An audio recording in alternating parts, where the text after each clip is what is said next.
أعوذ بالله من الشيطان الرجيم. بسم الله الرحمن الرحيم. ما لكم لا ترجون لله وقارا وقد خلقكم أطوارا. سبحانك لا علم لنا إلا ما علمتنا إنك أنت العليم الحكيم. رب اشرح لي صدري ويسر لي أمري واحلل عقدة من لساني يفقهوا قولي رب زدني علما. ہر قسم کی حمد و ثنا، تعریف و ستائش، بڑائی اور بزرگی، عظمت و کبریائی صرف اللہ رب العالمین کے لیے لائق اور زیبا ہے۔ درود و سلام ہو ہم سب کے آخری نبی جناب محمد الرسول اللہ صلی اللہ علیہ وسلم پر۔ محترم حضرات، آج خطبہ جمعہ کا موضوع ہے عظمت الہی، اللہ رب العالمین کی عظمت، اس کی بڑائی، اس کی کبریائی۔ جس دور سے ہم اور آپ گزر رہے ہیں یہ فتنوں اور بلاؤں کا دور ہے۔ ہمارے سامنے طرح طرح کے مسائل اور چیلنجز ہیں۔ ایسے وقت میں مرد و خواتین، نوجوان اور بزرگ، سب کی یہ ذمہ داری ہے کہ اپنے دلوں میں حقیقی طور پر، کامل طور پر اللہ رب العالمین کی عظمت، اس کی بڑائی، اس کی کبریائی، اس کی شان و شوکت، اس کا جاہ و جلال، اس کی قدرت، اس کی طاقت اور قوت کا احساس بٹھائیں۔ اس لیے کہ ہمارے دلوں میں اللہ کی عظمت، اس کی بڑائی کا جو تصور ہونا چاہیے وہ نہیں ہے، جس کی وجہ سے ہمارے اندر بہت ساری خامیاں، بہت ساری کوتاہیاں پائی جاتی ہیں۔ اگر ہم صحیح طور پر اللہ کی عظمت کو سمجھ لیں کہ اللہ کی ذات کیا ہے، اس کی عظمت کیا ہے، اس کی شان و شوکت کیا ہے، اس کی طاقت اور قوت کیا ہے، اس کا جاہ و جلال کیا ہے، تو ہم کبھی بھی اللہ کی نافرمانی نہیں کریں گے، گناہوں سے باز آئیں گے، حقوق و واجبات کو ادا کریں گے۔ آج ہمارے اندر بہت ساری خامیاں اور کوتاہیاں جو ہیں، اس کی ایک وجہ یہی ہے کہ ہم نے اللہ کو پہچانا نہیں، اللہ کی عظمت کو سمجھا نہیں۔ اسی لیے اللہ تعالیٰ قرآن مجید میں 3 مقامات پر اس آیت کو ذکر کیا ہے۔ وَمَا قَدَرُ اللَّهَ حَقَّ قَدْرِهِ، جیسی اللہ کی قدر ہونی چاہیے انہوں نے اللہ کی قدر نہیں کی، اللہ کی عظمت کو انہوں نے پہچانا ہی نہیں، جیسی اس کی قدر و منزلت ہونی چاہیے اس مقام کو لوگوں نے سمجھا نہیں، جس کی وجہ سے لوگ اللہ کی عبادت میں دوسروں کو شریک کرتے ہیں۔ اللہ کا مقام نہ سمجھنے کی وجہ سے لوگ اللہ کے دربار کو چھوڑ کر کے غیر اللہ کے دربار میں جا کر ہاتھ پھیلاتے ہیں، نظر و نیاز پیش کرتے ہیں، سجدے کرتے ہیں، ہاتھ پھیلاتے ہیں، اللہ کی نافرمانی کرتے ہیں، اس لیے کہ انہوں نے اللہ کے مقام کو نہیں سمجھا۔ اللہ تعالیٰ نے فرمایا مَا لَكُمْ لَا تَرْجُونَ لِلَّهِ وَقَارًا، کیا بات ہے کہ تم اللہ کی عظمت پر یقین نہیں رکھتے؟ کیا بات ہے کہ تم اللہ کی عظمت پر یقین نہیں رکھتے؟ محترم حاضرین، اللہ تعالیٰ نے اپنی کتاب قرآن مجید میں، قرآن مجید کی سب سے عظیم آیت آیت الکرسی ہے۔ اس عظیم آیت کے اندر اللہ تعالیٰ نے اپنی عظمت کے 10 دلائل ذکر کیے۔ آیت الکرسی میں اللہ تعالیٰ نے اپنی عظمت کے 10 دلائل ذکر کیے ہیں، اور اس عظیم آیت کا اختتام بھی اللہ نے اپنے مبارک نام العظیم پر کیا ہے۔ وهو العلی العظیم۔ صحیح مسلم کی حدیث میں ہے، ایک مرتبہ نبی صلی اللہ علیہ وسلم نے ابی بن کعب رضی اللہ تعالیٰ عنہ سے سوال کیا، یا ابا المنذر اتدری ایو آیت من کتاب اللہ معک اعظم۔ ابی بن کعب کی کنیت ابو المنذر ہے، کہا کہ اے ابو المنذر کیا تمہیں معلوم ہے کہ قرآن مجید کی سب سے عظیم آیت کون سی ہے؟ تو اس وقت ابی بن کعب رضی اللہ عنہ نے کہا اللہ و رسول عالم، اللہ اور اس کے رسول بہتر جانتے۔ پھر دوبارہ نبی صلی اللہ علیہ وسلم نے سوال کیا تو انہوں نے جواب دیا اللہ لا الہ الا ہو الحی القیوم۔ یہ آیت پڑھ کر کے بتایا کہ قرآن مجید کی سب سے عظیم آیت آیت الکرسی ہے۔ نبی صلی اللہ علیہ وسلم نے ان کے جواب کو سن کر آپ نے ان کو مبارکبادی دی، ان کے سینے پر ہاتھ رکھ کر کے آپ نے کہا واللہ لیہنک العلم ابا المنذر، ابو المنذر کو یہ علم مبارک ہو۔ انہوں نے صحیح جواب دیا ہے کہ قرآن مجید کی سب سے عظیم آیت آیت الکرسی ہے۔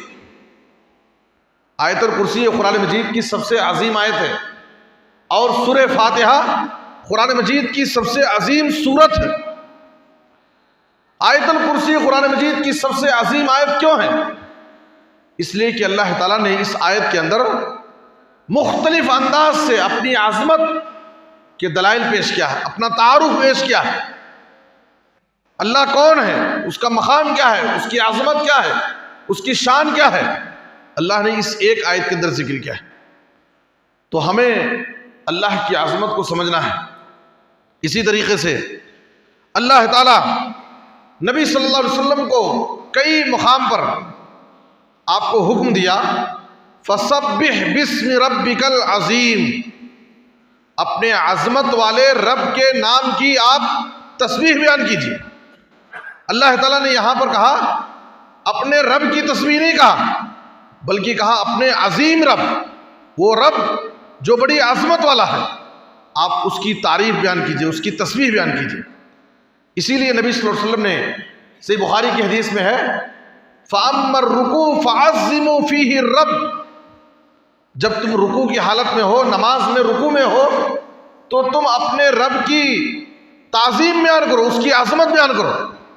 اور اسی لیے اس حکم پر عمل کرتے ہوئے نبی صلی اللہ علیہ وسلم رکوع میں سبحان ربی العظیم پڑھتے تھے، سبحان ربی العظیم پڑھتے تھے۔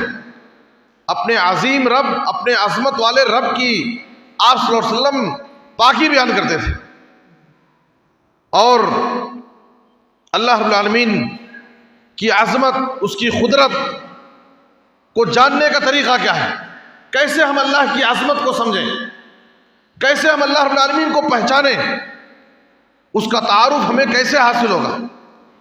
تو اس کے کئی طریقے ہیں۔ سب سے پہلا طریقہ کیا ہے؟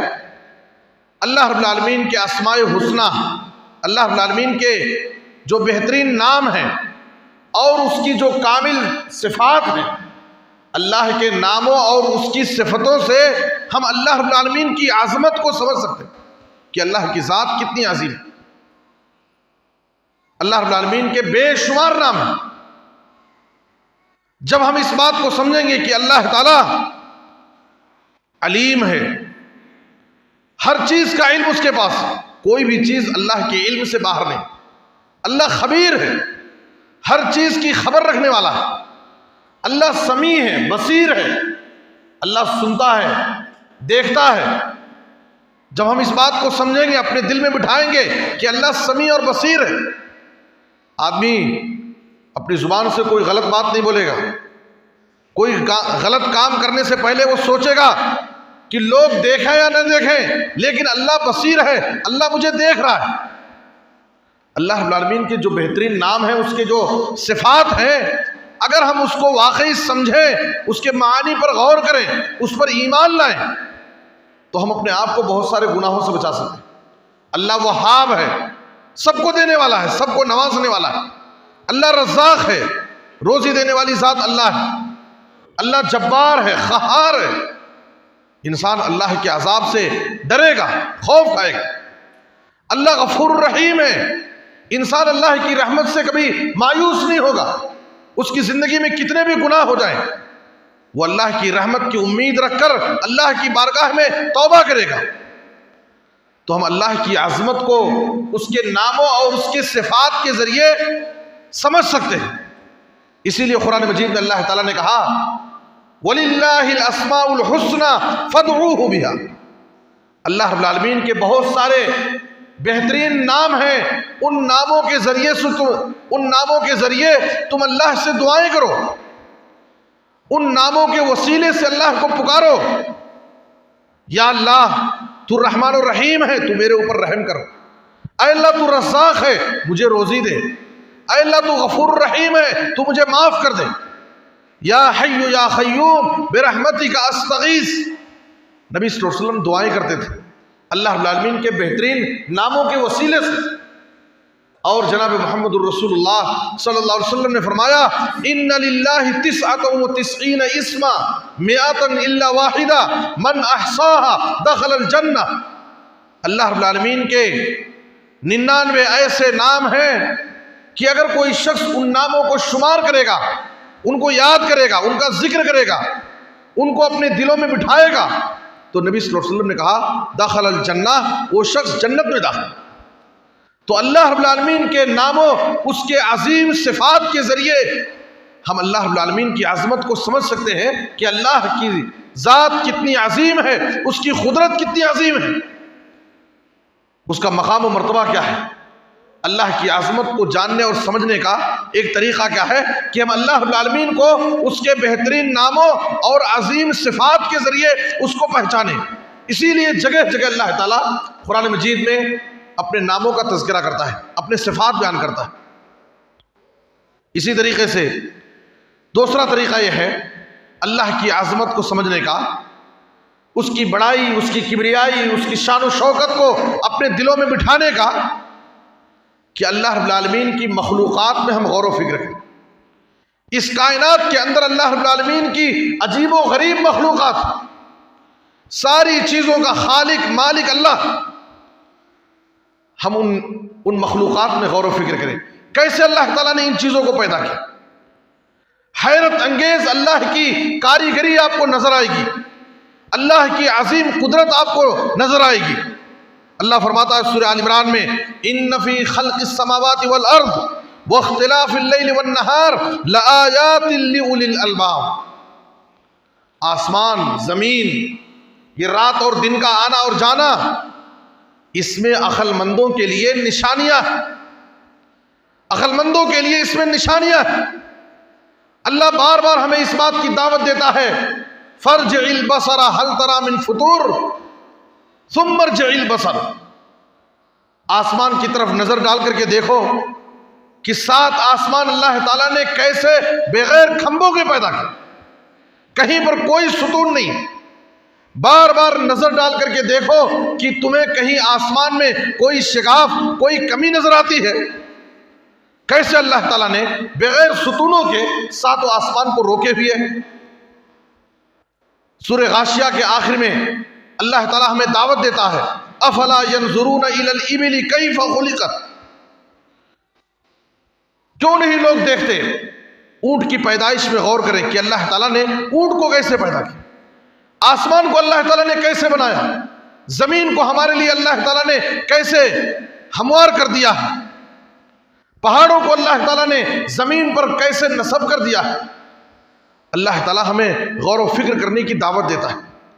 اگر ہم اللہ کی مخلوقات میں اگر ہم غور و فکر کریں تو ہمیں اللہ کی عظمت، اس کی بڑائی، اس کی شان و شوکت، اس کی قدرت سمجھ میں آئے گی کہ اللہ کی ذات کتنی عظیم ہے، ان چیزوں کا بنانے والا، ان کا خالق، اس کا مقام و مرتبہ کیا ہے، اس کی ذات کتنی عظیم ہے۔ ابراہیم علیہ السلام جب معبود حقیقی کی تلاش کر رہے تھے کہ حقیقی معبود، سچا معبود کون ہے، تو انہوں نے کیا کیا، اللہ کی مخلوقات میں غور و فکر کیا۔ اللہ تعالیٰ نے فرمایا وَكَذَلِكَ نُرِي إِبْرَاهِيمَ مَلَكُوتَ السَّمَاوَاتِ وَالْأَرْضِ لِيَكُونَ مِنَ الْمُوقِنِينَ، ہم آسمان اور زمین کی مخلوقات ابراہیم علیہ السلام کو دکھاتے ہیں تاکہ وہ کامل یقین کرنے والوں میں سے ہو جائیں۔ رات ہوئی، آسمان کے ستاروں کو دیکھا تو ستاروں کو ابراہیم علیہ السلام رب سمجھے، ھذا ربی، لیکن جب ستارہ ڈوب گیا، جب ستارے ڈوب گئے تو کہا کہ میں ڈوبنے والوں کو پسند نہیں کرتا، یہ میرا رب نہیں ہو سکتا۔ چمکتے ہوئے چاند کو دیکھا تو اس کو رب سمجھ گئے، لیکن جب چاند بھی ڈوب گیا تو کہا کہ اگر اللہ تعالیٰ میرا رب مجھے ہدایت نہیں دے گا میں گمراہ لوگوں میں سے ہو جاؤں۔ جب سورج کو دیکھا تو کہا ھذا ربی ھذا اکبر، یہ تو میرا سب سے بڑا رب ہے۔ لیکن جب سورج بھی ڈوب گیا تو انہوں نے اپنی قوم کے سامنے شرک سے برات کا اعلان کر دیا، اے میری قوم کے لوگوں، تم اللہ کے ساتھ جن جن چیزوں کو شریک کرتے ہو ان سب سے میں بری ہوں، میں ان کو اپنا معبود نہیں سمجھ سکتا۔ انی وجہت وجہی للذی فطر السماوات والارض، میں اس رب کو اپنا معبود سمجھتا ہوں اور اپنا چہرہ اس ذات کی طرف پھیرتا ہوں جو آسمان اور زمین کا پیدا کرنے والا ہے، اور میں مشرکوں میں سے نہیں ہو سکتا۔ تو ابراہیم علیہ السلام نے اللہ رب العالمین کی مخلوقات میں غور و فکر کیا تو انہیں اللہ کی عظمت سمجھ میں آ گئی، اور وہ شرک سے اپنی برات کا اعلان کر دیے اور انہیں توحید سمجھ میں آ گئی۔ تو اللہ کی عظمت کو جاننے کے لیے کہ اللہ کیا ہے، اللہ کی ذات کیا ہے، اس کی عظمت کیا ہے، اس کا مقام و مرتبہ کیا ہے، اس کو سمجھنے کے لیے ہمیں اللہ کی جو بے شمار مخلوقات ہیں ہم اس میں غور و فکر کریں، اللہ کی عظمت سمجھ میں آئے گی کہ ان کا بنانے والا کتنی عظیم قدرت کا مالک ہے۔ اور اللہ فرماتا ہے وَفِي أَنفُسِكُمْ أَفَلَا تُبْصِرُونَ، انسان صرف اپنی ذات میں غور و فکر کرے، اپنے اوپر غور کرے تو اسے اللہ کی قدرت نظر آئے گی کہ اللہ تعالیٰ نے میرے لیے دل دماغ بنائے، آنکھ بنائے، ناک بنائے، ہاتھ پیر بنائے، یہ سب میرے جسم میں اللہ کی بہت ساری نشانیاں۔ تو ان چیزوں میں ہمیں اللہ غور و فکر کرنا چاہیے۔ اور اللہ کی عظمت کو سمجھنے کا ایک تیسرا طریقہ یہ ہے کہ قرآن مجید میں اللہ تعالیٰ نے گزشتہ زمانے کے واقعات، پیغمبروں کے واقعات، قوموں کے واقعات ذکر کیے ہیں، ہم اس میں غور و فکر کریں تو ہمیں سمجھ میں آئے گا کہ اللہ کی ذات کتنی عظیم ہے۔ اس روئے زمین پر کیسی کیسی طاقتور قومیں گزری ہیں، قوم عاد، قوم سمود، نوح علیہ السلام کی قوم، لوط علیہ السلام کی قوم، شعیب علیہ السلام کی قوم، بڑی بڑی طاقتور قومیں، فرعون، قارون، حامان، شداد، ابو جہل، بڑے بڑے ظالم اس دنیا میں آئے، انہوں نے اللہ کی زمین پر بغاوت کی، سرکشی کی، اللہ کی نافرمانیاں کی، اللہ کے بندوں پر ظلم کیے، اللہ تعالیٰ نے ان کو ہلاک و برباد کر دیا۔ دنیا والوں کے لیے اللہ تعالیٰ نے ان کو عبرت اور نشانی بنا دیا۔ تو ہم غور و فکر کریں گے تو سمجھ میں آئے گا کہ سب سے بڑی ذات اللہ کی ذات ہے، سب سے عظیم ذات اللہ کی ذات ہے۔ تو ہم گزشتہ زمانے کے قوموں کے واقعات میں غور و فکر کریں۔ اگر ہم اللہ کی عظمت کو اپنے دل میں بٹھا لیں، اللہ کا مقام و مرتبہ کیا ہے، اس کی قدرت کیا ہے، اگر ہم واقعی سمجھ جائیں اللہ کون ہے تو اس کا فائدہ کیا ہوگا؟ اس کا سب سے بڑا فائدہ یہ ہوگا ہمارے دلوں میں اللہ کی عظمت اگر بیٹھ گئی ہم نافرمانی سے، گناہوں سے بچ جائیں گے، ہمارا قدم کبھی بھی گناہ کے لیے آگے نہیں بڑھ سکتا اگر واقعی ہم اللہ کی عظمت کو سمجھ جائیں۔ قرآن مجید میں اللہ تعالیٰ نے کہا سورہ انفال کی شروع میں آیت نمبر 2 میں انما المؤمنون الذین اذا ذکر اللہ وجلت قلوبہم، کامل مومن وہ ہیں، حقیقی اور مثالی مومن وہ ہیں جب ان کے سامنے اللہ کا ذکر ہوتا ہے، اللہ کا نام لیا جاتا ہے، ان کے دل دہل جاتے ہیں۔ ہمارے سامنے اللہ کا ذکر ہوتا ہے، اللہ کے عذاب اور سزاؤں کا ذکر ہوتا ہے، جنت اور جہنم کا ذکر ہوتا ہے، آخرت کی بات کی جاتی ہے، لیکن پھر بھی ہمارے دلوں میں اللہ کا خوف پیدا نہیں ہوتا، ہم نافرمانیوں سے باز نہیں آتے، گناہوں سے باز نہیں آتے ہیں، وجہ کیا ہے؟ وما قدر اللہ حق قدری، ہم نے اللہ کے مقام کو نہیں سمجھا، اللہ کی عظمت کو ہم نے نہیں جانا۔ ورنہ ایک مومن کے سامنے اگر اللہ کا ذکر ہوگا اس کا دل دہل جائے گا، اس کے دل میں اللہ کا خوف پیدا ہوگا۔ انما المؤمنون الذین اذا ذکر اللہ وجلت قلوبہم، اللہ کا نام آتے ہی انسان کے دل میں اللہ کا ڈر آنا چاہیے کہ میرے سامنے کس کا ذکر ہو رہا؟ اللہ کا ذکر ہو رہا۔ میرے بزرگ اور دوستو، صحیح بخاری وغیرہ کا مشہور واقعہ ہے اور مسند احمد میں ہے، جب نبی صلی اللہ علیہ وسلم ایک مرتبہ جنگ سے واپس آ رہے ہیں، آرام حاصل کرنے کے لیے ایک باغ میں گئے، ایک درخت کے نیچے سو گئے۔ ایک دیہاتی آتا ہے، نبی صلی اللہ علیہ وسلم اپنی تلوار درخت کی ایک شاخ میں لٹکا دیے، تلوار کو میان سے باہر نکال کر کے آپ کے سرانے کھڑا ہو جاتا ہے۔ نبی صلی اللہ علیہ وسلم بیدار ہوتے ہیں، وہ آپ سے سوال کرتا ہے من یمنعک منی، بتاؤ میرے ہاتھ میں تلوار کھچی ہوئی ہے، اب میری تلوار سے تمہیں کون بچائے گا؟ دیکھیے اللہ کی عظمت، اس کا جلال، بظاہر یہاں پر مجھے بچانے والا، میری مدد کرنے والا کوئی نہیں ہے، لیکن اگر انسان کے دل میں اللہ کی عظمت، اس کو اللہ کی ذات پر یقین اور بھروسہ ہو، بلا خوف و خطر پورے سکون و اطمینان کے ساتھ نبی صلی اللہ علیہ وسلم نے جواب دیا، اللہ، مجھے تیری تلوار سے بچانے والا اللہ۔ اس کا اثر کیا ہوا؟ جب اس کے سامنے اللہ کا نام آیا، تلوار اس کے ہاتھ سے تلوار مارے ہیبت اور خوف کی زمین پر گر۔ نبی صلی اللہ علیہ وسلم اپنے ہاتھ میں تلوار لے۔ یہ فائدہ ہے جب انسان کے دل میں اللہ کی عظمت، اس کی بڑائی بیٹھ جاتی ہے کہ سب کچھ کا مالک اللہ، ساری چیز اللہ کے ہاتھ میں ہے، ہر چیز پر اللہ قدرت رکھتا ہے، تو انسان کبھی بھی اپنے آپ کو تنہا محسوس نہیں کر سکتا۔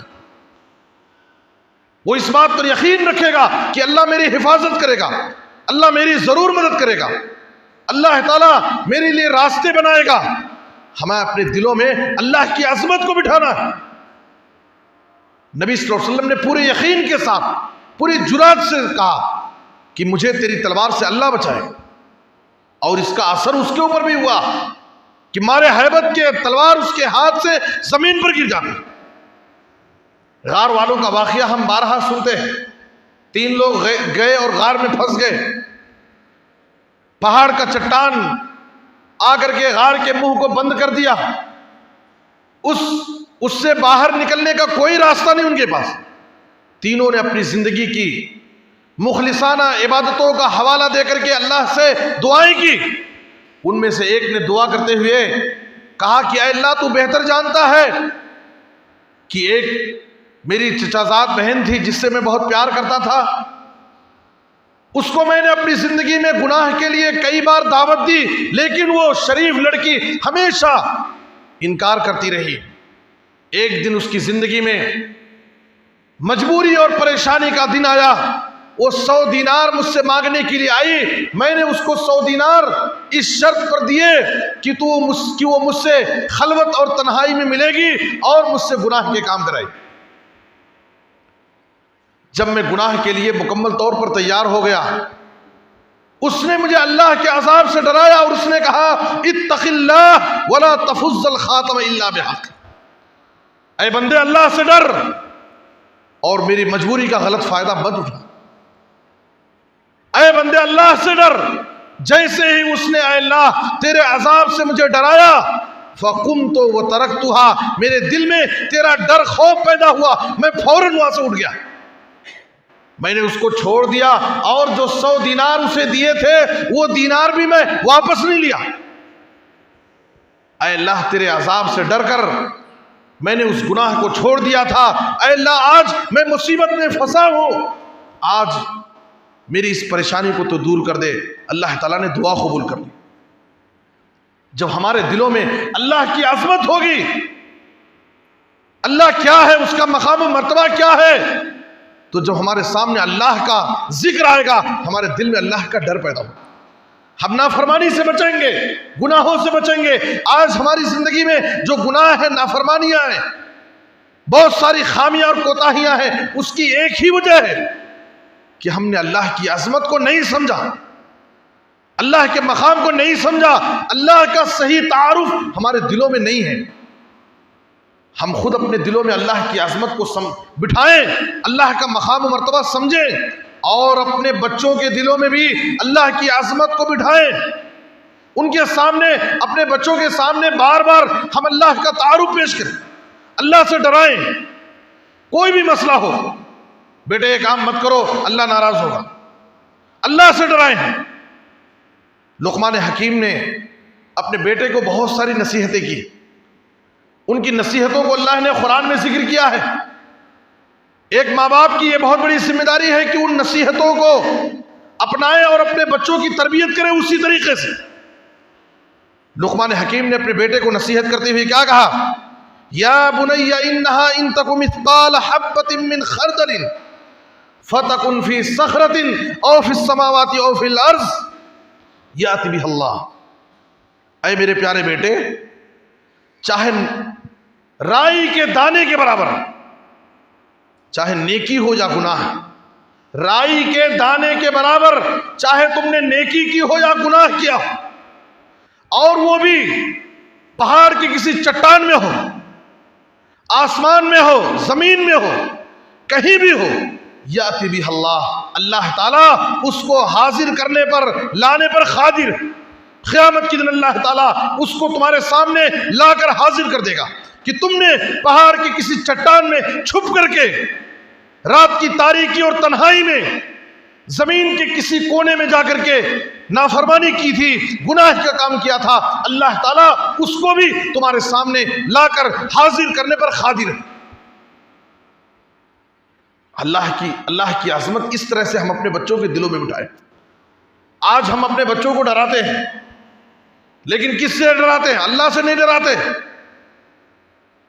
بلی سے ڈرائیں گے، چوہے سے ڈرائیں گے، کتے اور سے ڈرائیں گے۔ ہم اپنے دلوں میں اللہ کا ڈر بٹھائیں، اللہ کی قدرت، اللہ کی عظمت، تاکہ بچپن ہی سے ہمارے بچوں کے دلوں میں اللہ کی عظمت بیٹھ جائے۔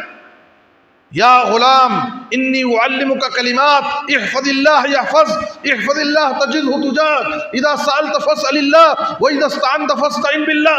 نبی صلی اللہ علیہ وسلم نے عبداللہ بن عباس کو سفر میں نصیحت کی، مانگو تو صرف اللہ سے، مدد طلب کرو تو صرف اللہ سے، تم اللہ کے احکام اور قوانین کی حفاظت کرو، اللہ کے حکموں پر چلو، اللہ تمہاری حفاظت کرے گا۔ یہ تعلیمات ہم اپنے بچوں کے دلوں میں بٹھائیں تاکہ ان کے دلوں میں اللہ کی عظمت جاگزی ہو۔ تو جب ہم اللہ کی عظمت کو اپنے دلوں میں بٹھائیں گے، اللہ کے مقام کو سمجھیں گے، تو ہم نافرمانی سے، گناہوں سے اپنے آپ کو بچائیں گے۔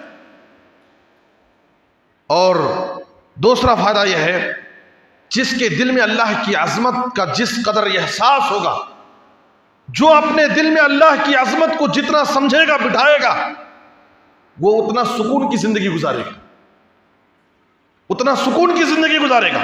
وہ کسی چیز کا خوف، ڈر محسوس نہیں کرے گا۔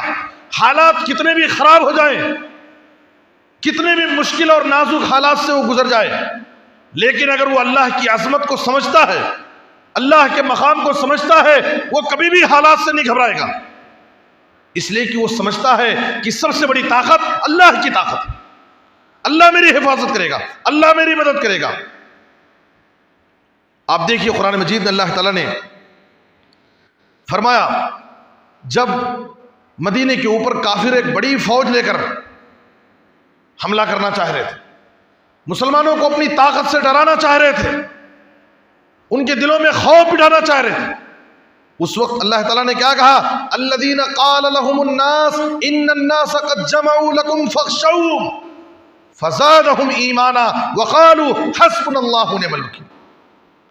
جب کافر لوگ اپنی لشکر سے، اپنی طاقت سے، اپنی تعداد سے مسلمانوں کو ڈرانے کی کوشش کر رہے تھے، اس وقت مسلمانوں کے ایمان میں اور اضافہ ہوا، وہ ڈرے نہیں بلکہ انہوں نے اعلان کیا، حسبنا اللہ ونعم الوکیل، اللہ ہمارے لیے کافی ہے اور وہی بہترین مددگار اور کارساز۔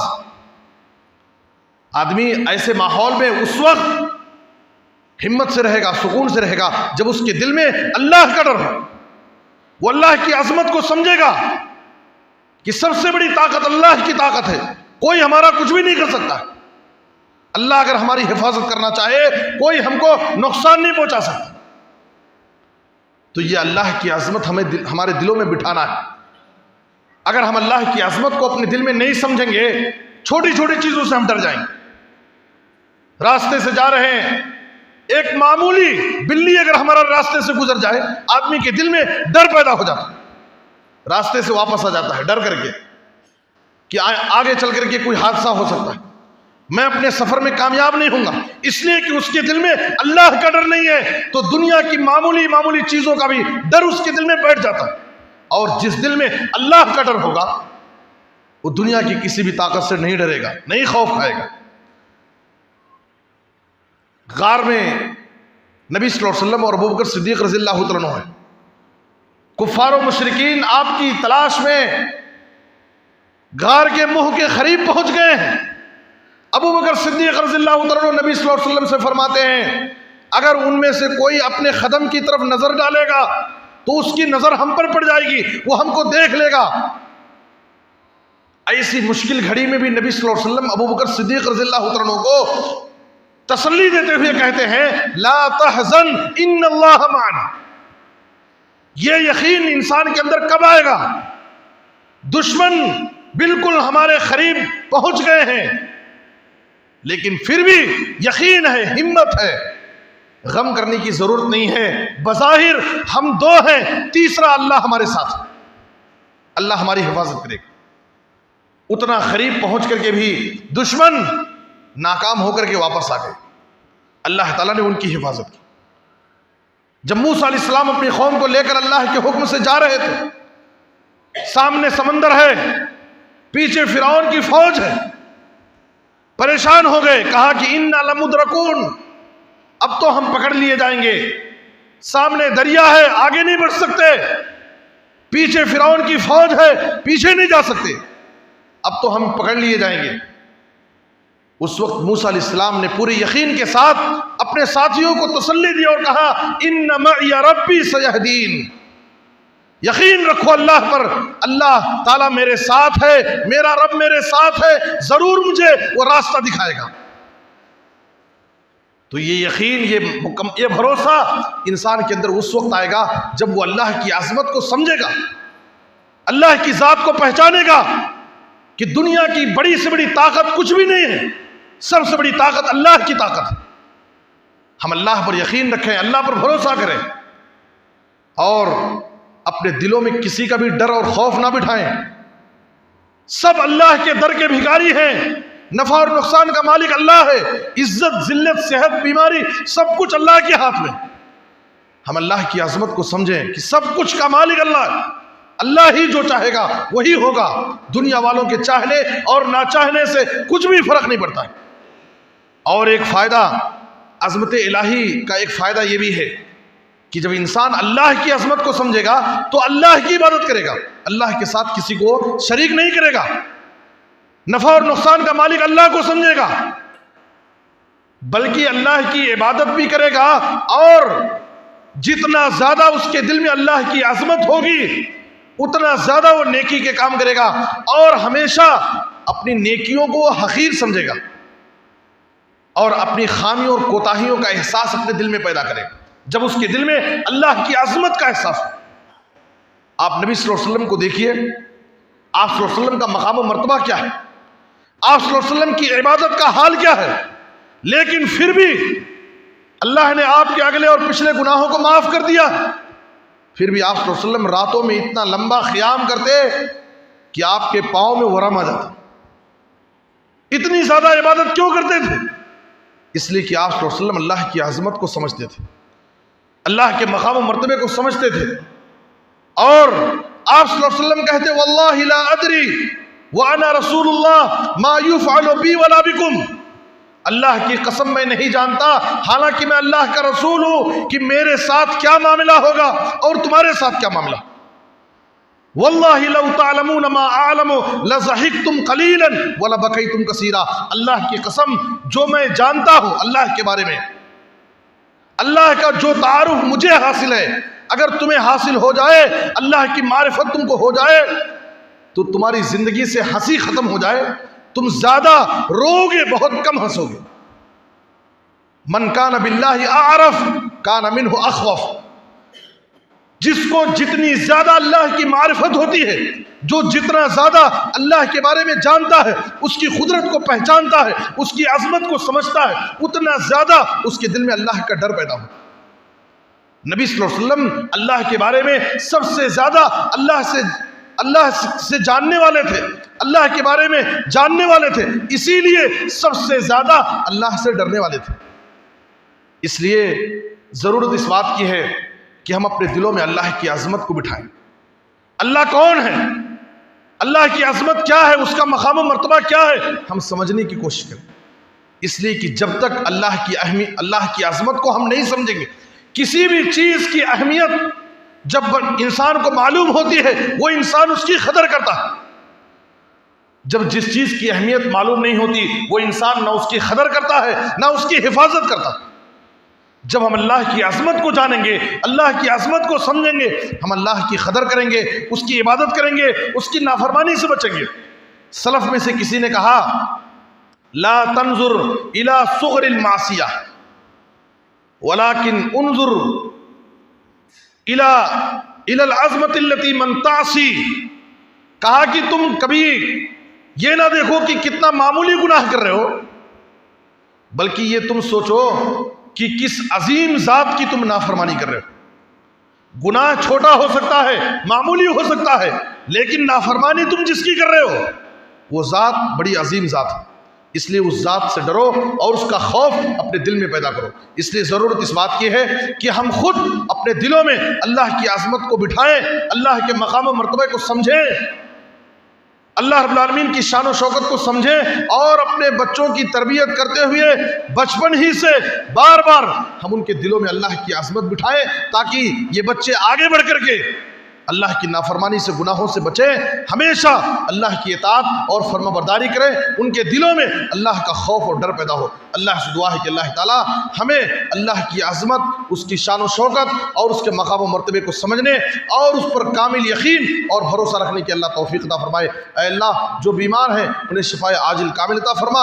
اے اللہ، جو مقروض ہیں انہیں ادائیگی قرض کی کوئی آسان سبیل پیدا فرما۔ اے اللہ، پورے عالم میں اسلام اور مسلمانوں کو عزت، ترقی اور غلبہ نصیب فرما۔ اے اللہ، ہر جگہ مظلوم مسلمانوں کی تو حفاظت فرما، ان کی غیبی مدد فرما۔ اے اللہ، ہمیں کتاب و سنت پر عمل کرنے کی توفیق دے، خاتمہ ہو تو خاتمہ بالخیر، کلمہ توحید پر وفات دے۔ آمین، تقبل یا رب العالمین۔ وصلی اللہ علی نبینا محمد وآلہ وصحبہ اجمعین۔ بارک اللہ لنا ولکم فی القرآن العظیم ونفعنی وإیاکم بالآیات والذکر الحکیم، انہ تعالی جواد کریم ملک بر رؤوف الرحیم۔